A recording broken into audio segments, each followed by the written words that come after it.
Bismillahirrahmanirrahim. Assalamualaikum warahmatullahi wabarakatuh. Innal hamdalillah nahmadullah wa nasta'inuhu wa nastaghfiruhu wa nastahdi wa na'udzu billahi min syururi anfusina wa min sayyiati a'malina. May yahdihillahu fala mudhillalah wa may yudlilhu fala hadiyalah. Asyhadu an la ilaha illallah wahdahu la syarikalah wa asyhadu anna Muhammadan abduhu wa rasuluh la nabiyya wa la rasula ba'da. Nusalli wa nusallim ala rasulillah wa nabiyillah Muhammad sallallahu alaihi wasallam wa ala alihi wa ashabihi wa man tabi'ahum bi ihsanin ila yaumil qiyamah. Amma ba'd, qala Allah ta'ala fi kitabil karim, a'udzu billahi minasyaitonir rajim. Ya ayyuhalladzina amanu taqullaha haqqa tuqatih wa la tamutunna illa wa antum muslimun. Al-ayah. Para jamaah sekalian yang dirahmati oleh Allah Azza wa Jalla, alhamdulillah kembali kita dipertemukan oleh Allah Ta'ala Rabb kita yang hendaklah ini semuanya kita mensyukurinya, karena Allah masih membimbing kita untuk istiqomah meningkatkan iman dan takwa, bekal yang sangat kita butuhkan untuk kehidupan akhir kita. Karena surga dalam banyak ayat disebutkan peruntukannya bagi orang yang beriman dan bertakwa. Jadi para jamaah kalau membaca ayat Al-Quran, mendapati ayat-ayat tentang surga, mesti disebutkan peruntukannya surga itu untuk orang yang beriman dan beramal saleh. Maka kalau kita diberikan oleh Allah nikmat iman dan takwa, adalah kita mensyukurinya melebihi syukur kita kalau kita diberikan dunia beserta isinya. Tak lupa salawat serta salam adalah senantiasa kita sampaikan kepada junjungan kita Nabiullah Muhammad sallallahu alaihi wasallam yang ajarkan kita banyak hal agar kita bahagia selama dunia kita, akhirat kita, dan banyak hal itu bernilai ibadah bagi kita, seperti yang pada malam hari ini kita akan bahasnya, yakni masih melanjutkan pembahasan sebelumnya, yakni tauqirul ulama wal kibar, yakni memuliakan para ulama wal kibar, orang-orang yang sepuh, orang-orang yang senior, wa ahlil fadl, orang-orang yang ditokohkan, ya, taqdimuhum ala ghairihim, dan mendahulukan mereka daripada yang lain. Ini ajaran Nabi kita. Ya, ini adalah ajaran Nabi kita agar kita baik, bahagia dunia kita, akhirat kita. Pada pertemuan yang lalu telah kita bahas surat Az-Zumar ayat 9. Allah mengatakan, "Qul hal yastawil ladzina ya'lamun." Katakan wahai Muhammad, apa sama orang yang tahu wal ladzina la ya'lamun, dan orang yang tidak tahu? Ya, pertanyaan tetapi ya kan tidak perlu jawaban, karena akal yang jalan waras akan mengatakan enggak sama. Orang yang tahu bahwa setelah kematian ada kehidupan yang abadi, maka dia akan banyak beramal dalam kehidupan dunianya. Tetapi orang enggak tahu bahwa setelah kematian ada kehidupan yang abadi, kehidupan yang berat, kehidupan yang jauh lebih nikmat daripada dunia beserta isinya, maka dia akan berbuat sekehendak hatinya dalam kehidupan dunia. Orang yang tahu perjalanan safar ke Jakarta dan orang yang tidak tahu beda. Orang yang nggak tahu bingung mau naik apa, bingung mau menggunakan moda transportasi apa, bingung menyiapkan dana berapa. Tapi kalau orang yang tahu, tenang saja. Mungkin dia nggak perlu bawa uang. Sekarang cukup pakai HP, scan, udah bayar. Scan bayar. Jadi beda orang yang tahu dan orang yang tidak tahu. Demikian juga hadis pertama kemarin sudah kita bahas, yakni hadis yang diketengahkan oleh Imam Nawawi dalam bab ini, walaupun sebenarnya lebih spesifik membahas tentang masalah fikih ya. Jadi siapa yang berhak menjadi imam? Ya, tetapi dimasukkan oleh beliau rahimahullah taala di sini untuk menunjukkan kepada kita bahwa dalam muamalah itu seperti ini juga. Jadi siapa yang menjadi pemimpin kita, ya imam dalam sholat, ya yang paling qori, ya. Kemudian yang kedua, kalau sama-sama qori, sama-sama hafid Al-Quran, bacaannya bagus, pemahamannya terhadap Al-Quran dan tafsirnya bagus, maka fa'alamuhum bisunnah, yang paling mengenal sunnah. Kemudian kalau dalam sunnah sama, maka yang paling berumur. Jadi yang paling berumur. Jadi sama-sama alim bisunnah, maka dicari yang paling berumur. Kemudian kalau sama-sama berumur, maka dicari yang paling dahulu hijrahnya. Ya, nah ini para jamaah yang dirahmati Allah, hadis yang pertama yang kemarin kita sudah bahas. Juga hadis yang kedua, ya Nabi SAW punya kebiasaan, ini kaitannya juga dengan masalah sholat ya. Tapi arahan Nabi SAW, siapa yang seharusnya berada di belakang imam ya. Nabi punya kebiasaan yamsah manakibana fis shalah. Karena Rasulullah SAW yamsah manakibana fis shalah. Nabi itu biasa mengusap pundak-pundak kita dalam sholat dan mengatakan istawu wala takhtalifu, luruskan, jangan kalian berselisih. Fatakhtalifa qulubukum, niscaya kalau kalian berselisih, lahir kalian berselisih, zahir kalian juga akan berselisih. Lahir kalian berselisih, batin kalian akan berselisih. Ya. Kemudian Nabi bersabda, liyalidi minkum ulul ahlami wan nuha, agar yang berada di belakangku itu adalah orang-orang yang baligh dan berakal.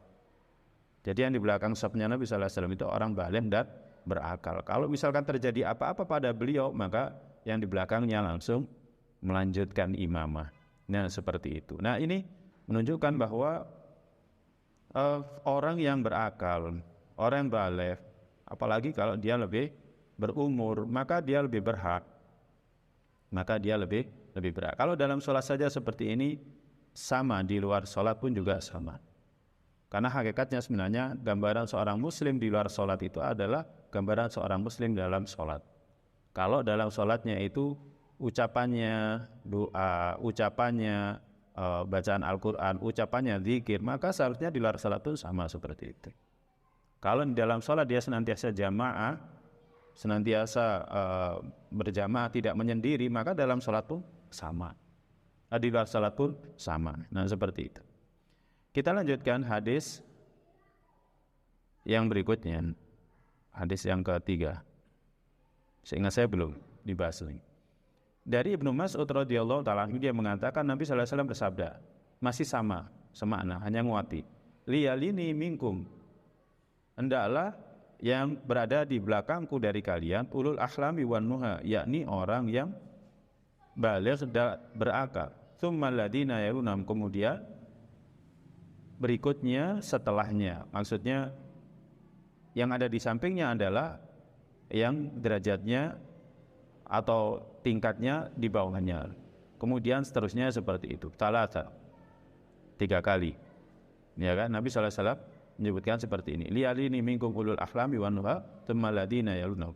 Hendaklah yang berada di belakangku orang yang berakal dan orang baligh, kemudian setelahnya, kemudian setelahnya, kemudian setelahnya. Maka dari sini sebenarnya bisa kita ambil satu kesimpulan, anak itu, anak kecil jangan berada di belakangnya imam atau berada di sisihnya, misalkan sedikit, enggak, usahakan mepet. Ya kan? Usahakan mepet. Ya. Jadi diusahakan mepet. Mepet ke pojok, ke sisi kiri ataupun ke sisi kanan. Atau nggak jadi masalah anak-anak disuruh di belakang kalau mereka bisa mengendalikan diri mereka. Kalau nggak bisa, sudah dipepet, atau berada di sisi kita tapi agak menjauh. Seharusnya seperti itu.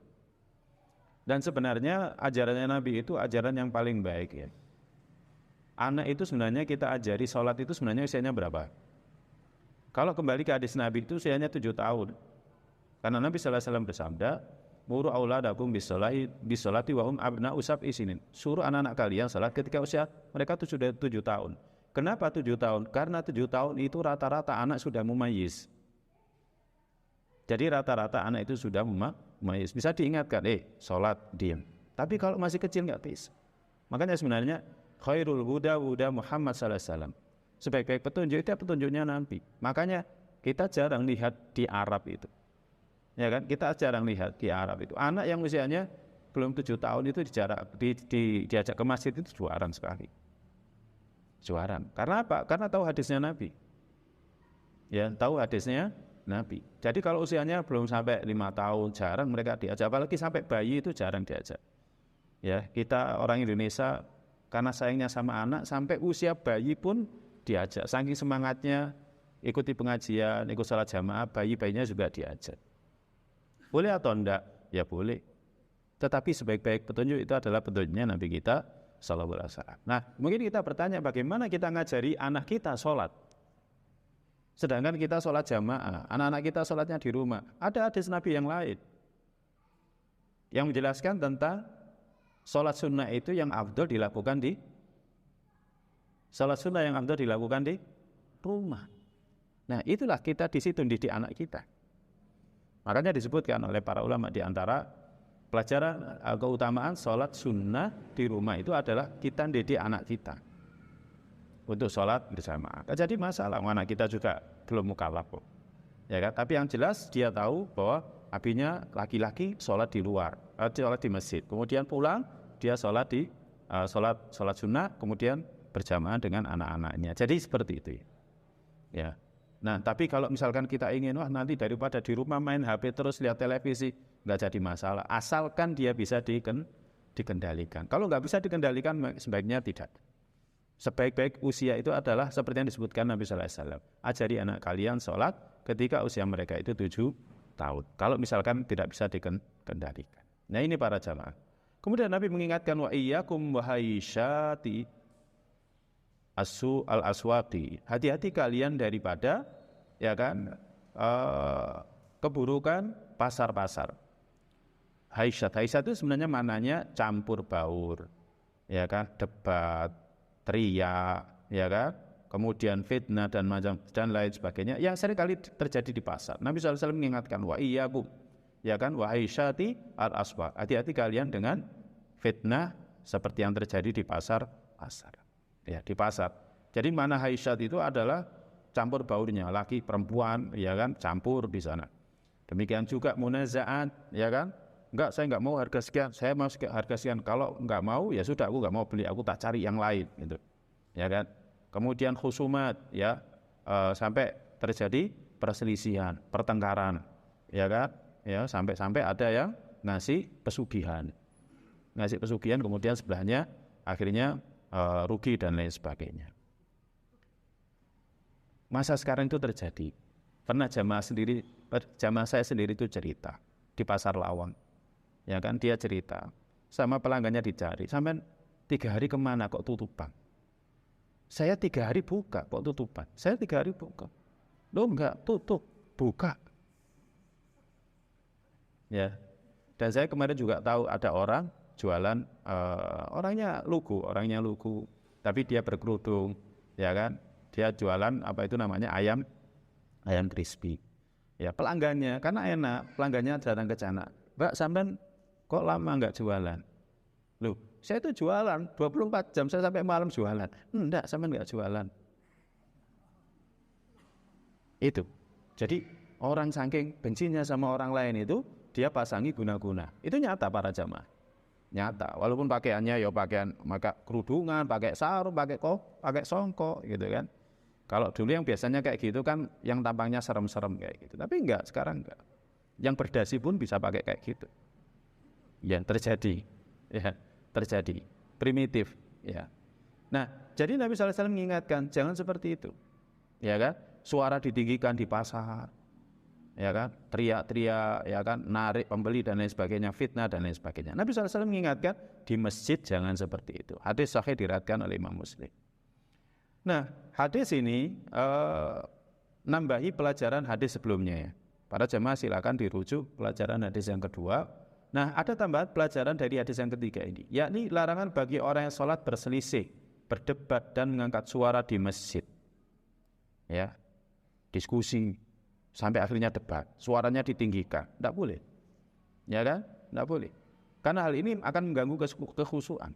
Jangankan seperti itu, orang baca Al-Quran saja dia keraskan kemudian mengganggu orang yang sholat, itu diingkari oleh Nabi SAW. Pernah suatu ketika Nabi SAW itu mengingkari ada sahabat yang baca itu ditinggikan suaranya, padahal di kanan kirinya ada orang yang sholat.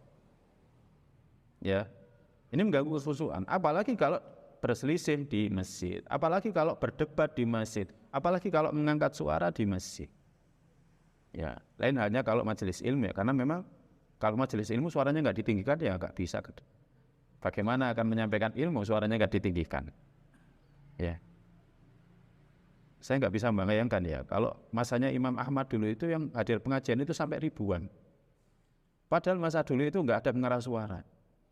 Kalau sekarang seperti Masjid Istiqlal itu ketika datang ulama dari Timur Tengah itu penuh, ya kan?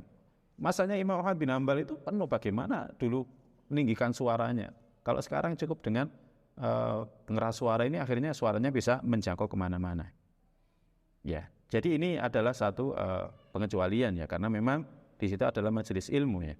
Nah, tapi selain daripada itu berselisih, debat, ngangkat suara, ya kan? Maka hal ini mengganggu kekhusyuan. Yang demikian dilarang. Kemudian yang kedua, tambahan pelajaran yang kedua dari hadis ini, masjid itu punya kehormatan.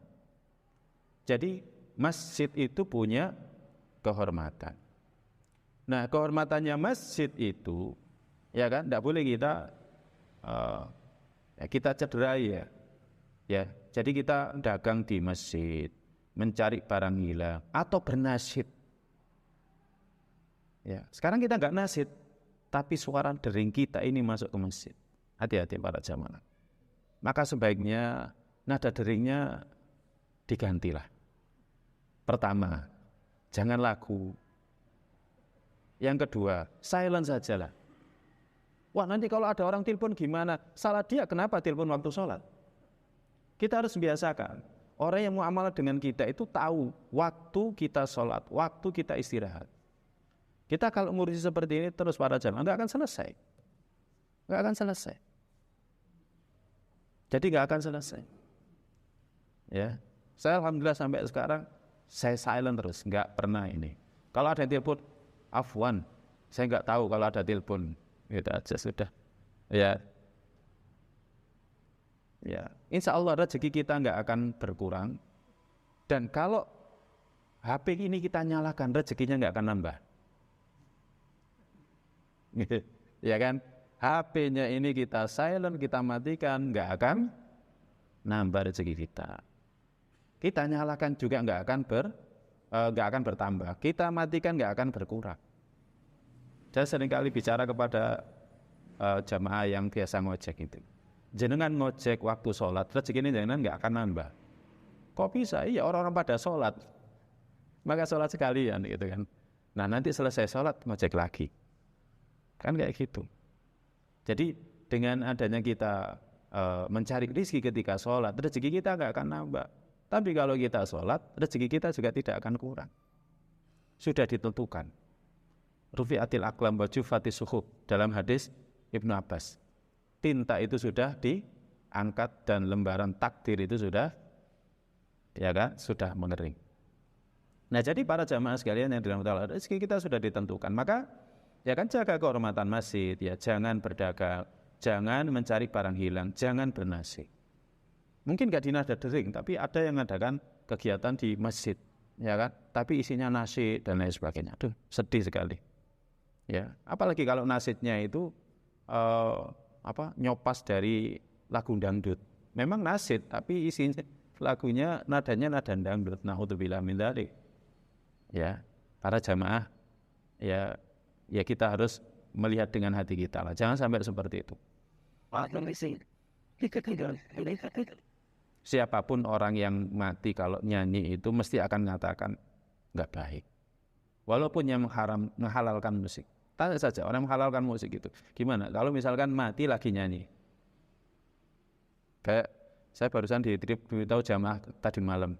Ustaz, ada kades di pas nyanyi mati Ustaz. Iya dah, innalillahi, sudah.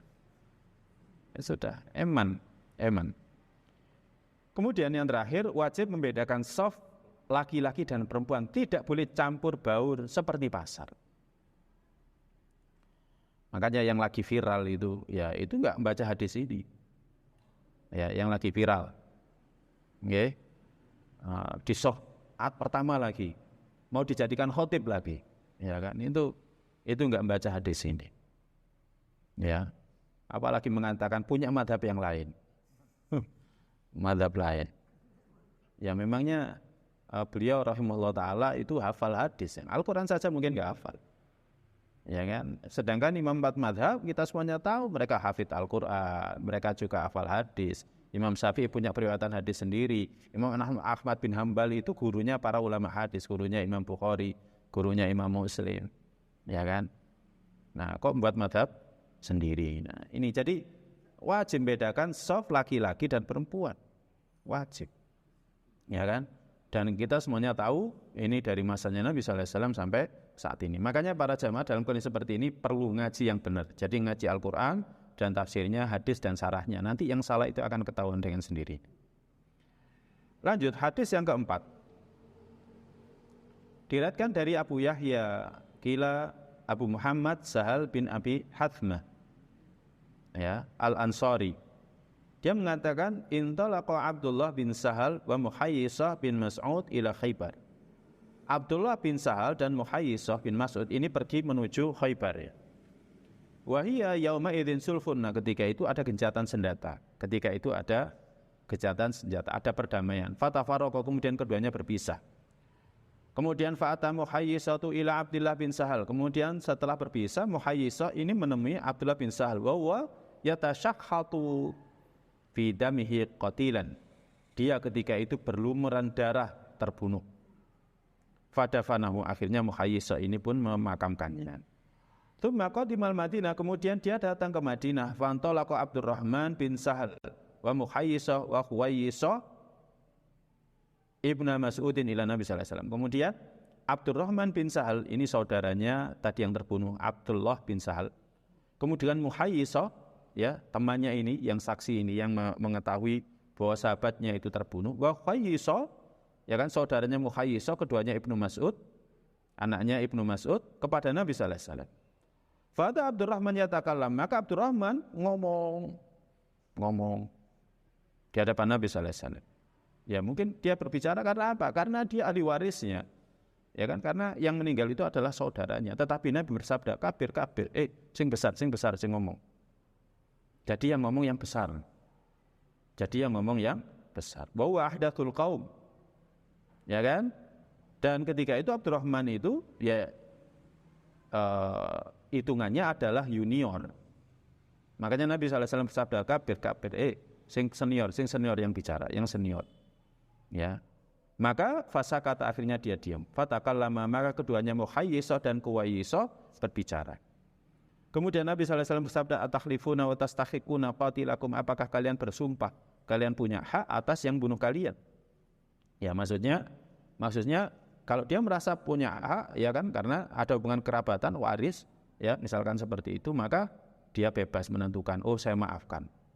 Ya, oh kalau saya enggak maafkan, harus dilakukan atau ditegakkan qisas, misalkan seperti itu. Nah, ini para jamaah yang dirahmati Allah Subhanahu wa taala. Nah, hadis ini menunjukkan bahwa Nabi sallallahu alaihi wasallam, ya kan, ngajari kita bagaimana kita ini bisa menempatkan diri kita. Kalau dalam satu majelis ada yang senior, jangan yang junior itu bicara. Yang senior dulu bicara. Makanya kalau misalkan ada suatu rapat, kemudian di sana ada pembawa acara, ada yang sepuh datang, mantan ketua takmir datang, atau ketua takmir datang, kasih mereka itu kesempatan untuk bicara. Jangan yang masih muda anggota itu bicara, tapi kasih yang sepuh lebih dulu, yang senior lebih dulu itu untuk berbicara. Jadi subhanallah, Nabi kita sallallahu alaihi wasallam ngajari seperti ini. Kita mungkin enggak pikiran, kita taunya ini ya etika lah, mosok sing enom kok ngomong dhisik, ya sing tuwek ngomong dhisik lah, kayak gitu. Tapi Nabi sudah ngajarkan. Jadi Nabi sudah ngajarkan dalam hadis ini. Makanya para jamaah sekalian yang dirahmati Allah, ini hadisnya sahih yang muttafaq alaih, Bukhari Muslim. Ya, ini di antara bentuk kesempurnaan agama kita yang enggak akan kita dapatkan di dalam agama yang lainnya. Jadi ada etikanya bicara, ya kan? Siapa yang harus bicara, itu kan? Jangan kita langsung bicara begitu saja, ya, tanpa melihat siapa yang berada di kanan kiri kita. Apa pelajaran dari hadis ini? Pertama, seorang muslim tidak boleh mengambil jiwa musuhnya jika pengaruh negatifnya kembali kepada kaum muslimin. Ya. Jadi seorang muslim tidak boleh mengambil jiwa musuhnya jika pengaruh negatifnya kembali kepada kaum muslimin. Ya, kecuali dengan seizin imam. Jadi mengambil jiwa musuh itu harus seizin imam, waliul amr. Jadi enggak boleh dia beristihad sendiri. Oh, di sini ada orang kafir, saya bunuh. Enggak boleh. Enggak boleh. Pertama yang harus difahami lebih dulu, pertama, orang kafir itu ada 4. Ada yang harfi, ada yang musta'man, ya kan? Ada yang dhimmi, ada yang satunya lagi apa? Mu'ahad. Kafir harbi itu dia tinggal di tempat lain tapi memerangi kita. Kita perangi. Kemudian yang kedua, kafir dhimmi itu orang kafir tinggal di lingkungan kita dan kita berikan jaminan keamanan. Orang ini enggak boleh dibunuh. Kemudian yang musta'man itu adalah orang kafir yang berkunjung ke negeri kita dan kita berikan jaminan keamanan. Atau misalkan negeri kita ngasih visa, kayak Saudi itu ngasih visa kepada pekerja-pekerja, ya kan, banyak dari negara-negara non-muslim kerja di sana, kecuali di Mekah sama di Madinah. Dan yang terakhir itu mu'ahad. Mu'ahad itu orang kafir tapi dia nggak ke negeri kita, tapi ada perjanjian damai. Ya, ada perjanjian damai. Ya. Nah, membunuh yang mu'ahad saja, mereka gak di negeri kita, membunuh saja. Orang yang bunuh ini gak akan mencium baunya surga. Bunuh yang mu'ahad. Apalagi yang dhimmi, apalagi yang datang ke negeri kita. Makanya seperti peristiwa bom Bali dulu itu lebih parah daripada membunuh mu'ahad. Ya, Nabi SAW bersabda kaitannya membunuh kafir mu'ahad. Dia gak datang ke negeri kita, tapi kita bunuh. Nabi bersabda, "Man qatala mu'ahadan lam yarih raihatal jannah kama qala." Siapa yang bunuh seorang kafir mu'ahad yang dia dengannya ada perjanjian damai, dia enggak akan mencium baunya surga. Apalagi membunuh orang kafir yang datang ke negeri kita, apalagi orang kafir di negeri kita bunuh. Enggak akan mencium baunya surga. Nah, jadi membunuh di sini pun harus paham tadi. Ya kan? Pun atas seizin imam. Dan yang dibunuh itu hanya kafir harbi, yang enggak harbi enggak boleh. Ini kan kasusnya Khaibar. Dan Khaibar ketika itu masih harbi. Ya, masih diperangi. Kecuali ketika Khaibar sudah dikuasai, ya kan, maka beda lagi hukumnya.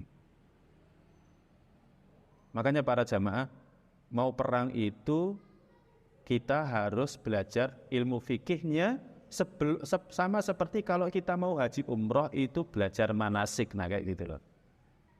Orang kalau mau umroh haji kan harus manasik dulu kan. Kenapa? Uangnya saat ini pinten haji 50 juta. Tapi nggak ngerti fikihnya. Sampai di sana lo tiba keliru rek.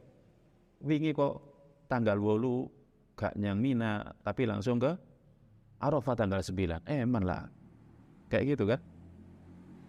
Waduh, ternyata sholat di Masjidil Haram itu fadilahnya seperti 100.000 kali sholat di masjid yang lain. Lah wingi kok sholatnya kayak maktab terus, nah kayak gitu kan. Karena apa? Karena enggak manasik dulu, enggak pernah belajar ini dulu. Sama orang mau jihad, apalagi jihad itu taruhannya nyawa. Nah kalau dia misalkan mati, ternyata amalnya enggak sesuai dengan kitab dan sunnah, ya kan, sudah kadung mati, ya napa memperbaiki? Ya kalau haji, waduh keliru, daftar maning haji. Tapi kalau orang sudah mati, lu keliru ternyata, masa urip malih? Kan enggak mungkin. Nah kayak gitu. Nah, kemudian pelajaran yang lain, mendahulukannya lebih tua umurnya dalam bicara. Ini, ya, seperti yang tadi kita sampaikan. Kemudian, bolehnya bersumpah untuk mengaku sebagai pewaris orang yang terbunuh. Seperti tadi ya, atahlifuna tastahikuna qatilakum. Apakah kalian mau sumpah? Kalian itu termasuk ahli warisnya dia. Ya, Nabi SAW itu kalau ada orang bersumpah itu diterima sumpahnya.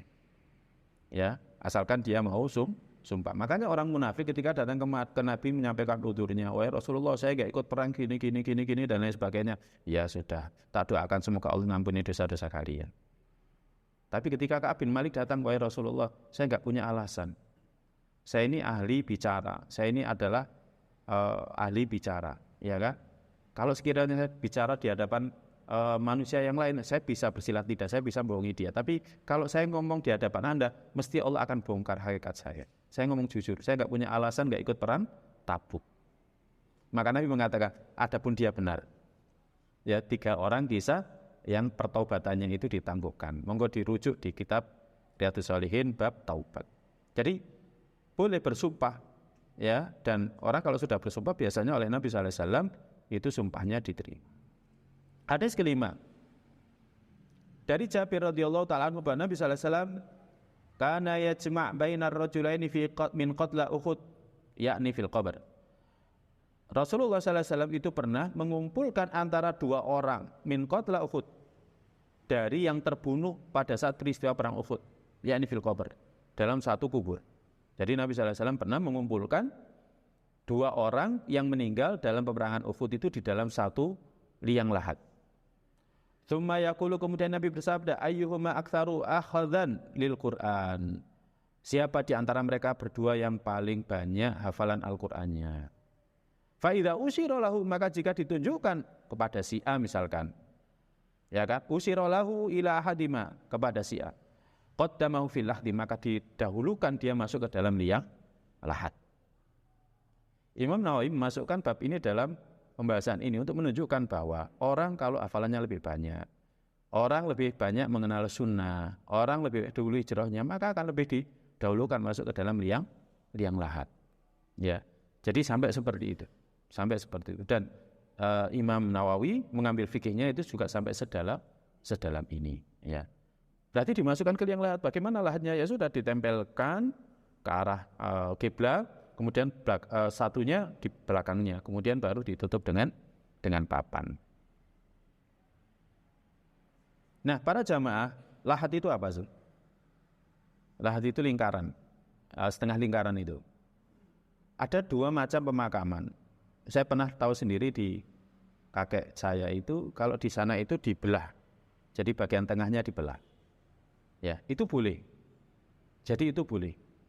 Antara dibelah sama dibuatkan lahat, ya. Jadi kalau dibelah itu berarti nanti liang kubur, ya. Setelah ini kemudian nanti dibelah tengahnya.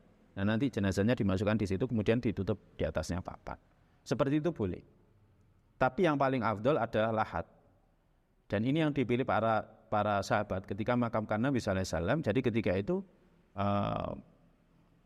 gambaran globalnya adalah ketika Nabi SAW wafat itu para sahabat bingung antara membuatkan lahat atau membuatkan belahan di tengahnya.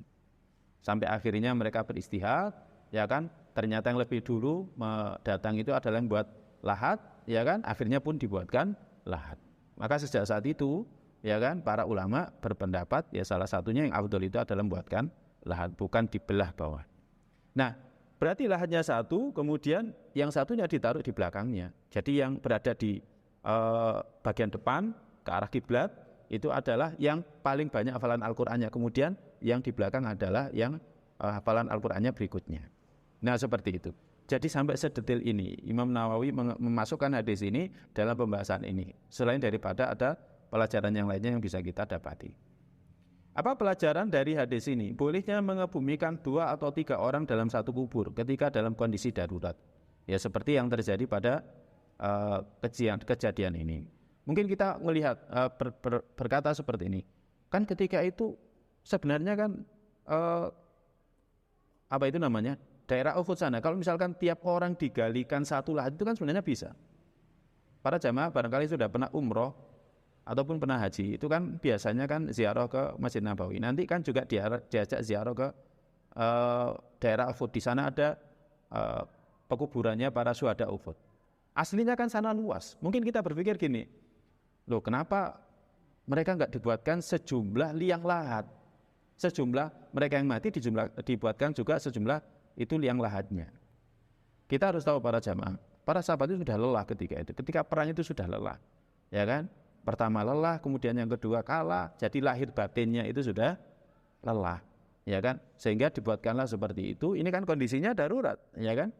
Apalagi ketika mereka sudah berada di atas Bukit Uhud, mereka ditunggu oleh pasukan Quraisy di bawah. Ditunggu oleh pasukan Quraisy di bawah. Kok dilalah? Untungnya, ya kan? Ini dilalah. Mereka nggak nunggu 3 hari. Padahal biasanya kalau perang terjadi, kemudian yang menang ini biasanya nggak langsung meninggalkan medan perang. Mereka akan berada di situ selama 3 hari. Kok dilalah? Ya kan? Pasukan orang-orang kafir ini setelah menang, karena saking senangnya itu langsung pulang. Di perjalanan pulang itulah mereka dikatakan, kita belum memenangkan apa-apa. Kok bisa? Iya. Orang kalau menang itu berada di tempat itu, ngambil harta rampasan perang, menguasai medan dan lain sebagainya. Tapi mereka langsung pulang. Akhirnya mereka punya keinginan untuk balik, tapi akhirnya ada yang memprovokasi untuk tidak balik, karena Nabi SAW mau kembali menyerang mereka. Nah seperti itu. Jadi ya itu untungnya, sehingga setelah lelah seperti itu akhirnya turun ke bawah, kemudian memakamkan para sahabat yang syahid dalam peristiwa perang Uhud. Sehingga kalau membuat yang lahat sejumlah yang terbunuh ya capek. Kemudian yang terakhir, mendahulukan ahli ilmu dan yang memiliki keutamaan selama hidupnya dan matinya. Jadi ahli ilmu itu diutamakan ketika hidup dan mati. Jadi kalau misalkan di liang lahat itu ya kan, ya cuma satu liang lahat, kemudian ada 2 orang yang meninggal, ya mungkin karena ya seperti pada masa lalu terjadi gempa, ya gempa Jogja atau apa, yang meninggal itu banyak. Maka kalau dimasukkan ke dalam satu liang lahat, maka yang harus dimasukkan lebih dulu itu yang berilmu. Yang dimasukkan lebih depan itu yang berilmu. Jadi menunjukkan bahwa orang berilmu itu ketika hidup dan mati didahulukan daripada yang tidak berilmu. Jadi sampai ini pun juga kayak gitu. Ini para jamaah. Hadis yang ke-6. Hadis yang ke-6 diriwayatkan oleh Ibnu Umar radhiyallahu taala anhuma. Anna Nabiyya sallallahu alaihi wasallam qala, Nabi sallallahu alaihi wasallam bersabda, "Arani fil manam, aku melihat diriku dalam tidur." Ya, arani fil manam, aku melihat diriku dalam tidur. Artinya mimpi ya bahasa kita. Atasawu aku bisiwak, aku siwak dengan satu siwak. Faja'ani rajulani, kemudian datang 2 orang. Ahaduhuma akbaru minal akhar, salah satunya lebih besar daripada yang lain. Fanawaltu siwakal asghar, kemudian aku berikan siwakku itu kepada yang lebih kecil. Fakilali, kemudian dikatakan kepadaku, ada yang berkata kepadaku, kabir, sing besar. Fadafa'tuhu ilal akbar minhuma, kemudian aku berikan siwak itu kepada yang besar umurnya. Hadis riwayat Muslim, ya kan, dari sisi sanadnya dan takliknya dari Bukhari. Nah, ini contoh kasus yang lain bagaimana kita diajari untuk mendahulukan yang lebih besar. Ya, ketika Nabi SAW bermimpi dalam tidurnya, dan mimpinya Nabi itu wahyu. Jadi mimpinya Nabi SAW itu wahyu. Mimpinya para Nabi itu wahyu. Nabi SAW itu, ya kan, sebelum menjadi Nabi, ya. Jadi sebelum menjadi Nabi, Nabi SAW itu sering bermimpi dan mimpinya itu nyata. Jadi bermimpi dan mimpinya itu ya, ini kalau kita belajar sirah, fase-fase Nabi SAW sebelum diangkat menjadi Nabi, sebelum dia diangkat menjadi seorang Nabi menerima wahyu, fase-fasenya itu diantaranya sebelumnya adalah mimpi, dan dia seolah-olah seperti melihat ya di dunia nyata. Gak kayak kita kan, kadang mimpi teman SD ambil teman kuliah kok kumpul dadi siji. Padahal sama-sama tidak kenal. Ini mimpi opo ini, gitu kan? Ya, jadi kadang mimpi kita ini aneh, ya campur baur. Tapi ini mimpinya adalah mimpi nyata. Ya, nah seperti Nabi Ibrahim itu mimpi menyembelih putranya itu, dan mimpinya nggak hanya sekali 2 kali, enggak. Tapi mimpinya itu berkali-kali. Nggak sekali mimpi langsung, wis saya tak sembelih anak saya, enggak. Mimpi itu berkali-kali. Sama Nabi SAW sebelum menerima wahyu mimpinya juga berkali-kali. Ya, nah makanya mimpinya para nabi itu wahyu. Nah, dia mimpi dalam tidurnya bersiwak dengan siwak. Kemudian datang 2 orang, salah satunya lebih besar dari yang lain. Maka aku berikan siwak itu kepada yang lebih kecil. Maka dikatakan, kasihkan yang besar. Ya. Dan ini juga menunjukkan boleh. Minjamkan siwak itu boleh. Kalau kita enggak kolu, ngoten lho nggih. Jangankan siwak, sikat gigi aja enggak kolu kok. Jangankan siwak, sikat gigi yang sudah dibersihkan itu loh, ndak kolu. Ini menunjukkan bahwa air liurnya anak Adam itu enggak najis.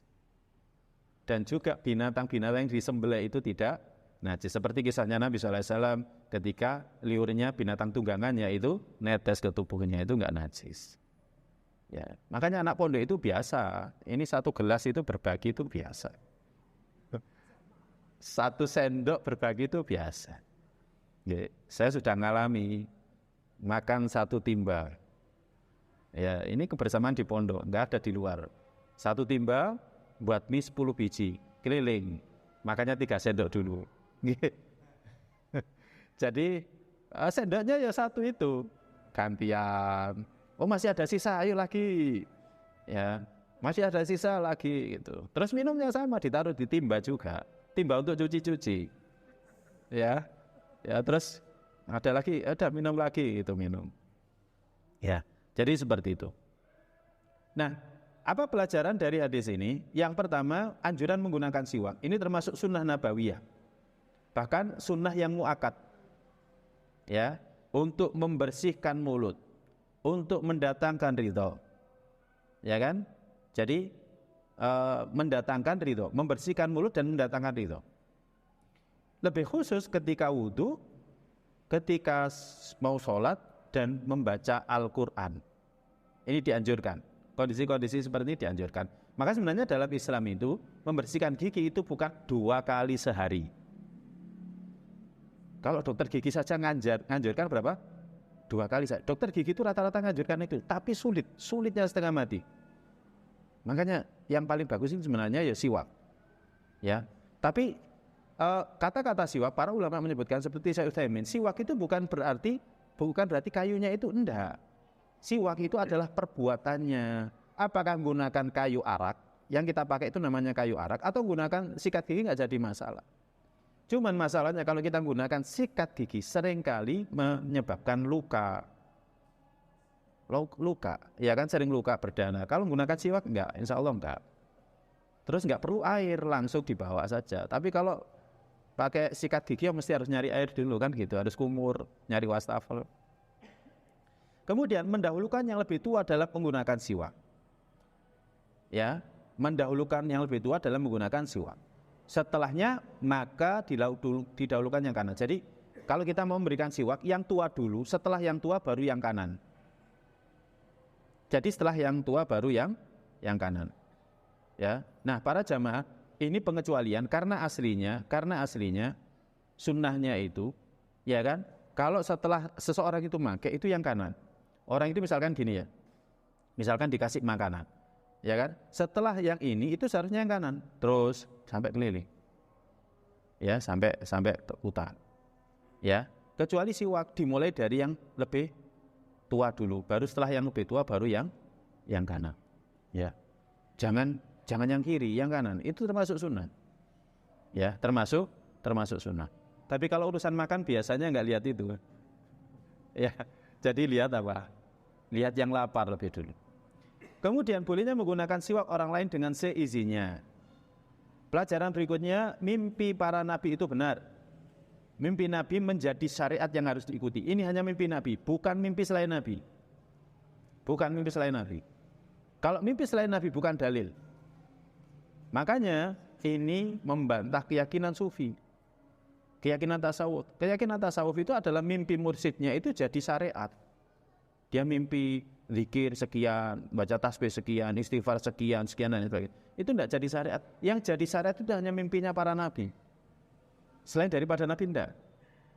Kalau selain daripada para nabi mimpinya jadi syariat, ya nanti setiap orang bisa ngaku-ngaku. Gitu. Ini para jamaah yang harus kita pahami. Kemudian ijtihad nabi itu boleh salah. Ini hadis ini. Ijtihad nabi itu boleh salah. Tetapi ketika Nabi SAW melakukan kesalahan langsung diluruskan. Jadi ketika Nabi SAW melakukan kesalahan langsung diluruskan. Buktinya di mana? Di hadis ini. Makanya ketika Nabi SAW begini kan, ya, fanawaltul siwak al asghar. Aku memberikan siwak kepada yang kecil. Tetapi langsung dikatakan kabir. Enggak boleh, besar. Makanya ulama al-sunnah meyakini tidak ada kamus salah pada diri Nabi. Jadi nggak ada kamu salah pada diri Nabi. Dia bisa melakukan kesalahan tapi langsung diluruskan. Langsung diluruskan. Makanya keyakinannya orang-orang Syiah Rafidhah mengatakan Nabi itu salah ketika memilih Abu Bakar dan Abu Bakar. Ya kan? Seharusnya yang dipilih setelah itu adalah Ali. Atau mereka mengatakan Nabi SAW salah karena tidak memilih Ali langsung menjadi khalifah sepeninggal dia. Hadisnya, dalilnya salah satunya dalil ini. Karena apa? Karena kalau itu adalah dalil, Nabi SAW nggak akan pernah menyembunyikan. Kalau itu salah, Nabi SAW langsung ditegur. Contohnya surat Abasa. Surat Abasa itu kan langsung teguran dari Allah Ta'ala. Ketika Nabi SAW nggak mengindahkan seorang yang buta, dia lebih memilih untuk mendakwai para pembesar kaum. Karena kalau para pembesar kaum didakwai, pasti kalau mereka masuk Islam, selanjutnya kaumnya akan masuk Islam. Tapi oleh Allah langsung diluruskan. Makanya Nabi itu kamusnya adalah kalau melakukan kesalahan karena ijtihadnya langsung diluruskan. Inilah arti maksum. Napa? Arti maksum, terjaga. Ya, terjaga. Makanya kalau dari sini bisa kita simpulkan, berarti ajarannya Nabi itu sudah sempurna. Sudah sempurna. Ya, karena kalau salah mesti akan diluruskan pada masa hidupnya. Mungkin ini sing saged kita bahas, kita kaji pada pertemuan kali ini. Semoga ada manfaatnya untuk saya pribadi dan juga para jamaah semuanya. Semoga ilmu kita bertambah dan kita mendapatkan keberkahan darinya. Allahumma inna nas'aluka ilman nafi'an wa rizqan thayyiban wa amalan mutaqabbala. Kita akhiri dengan doa penutup majelis. Subhanakallahumma bihamdika asyhadu an la ilaha illa anta astaghfiruka wa atubu ilaik. Assalamualaikum warahmatullahi wabarakatuh.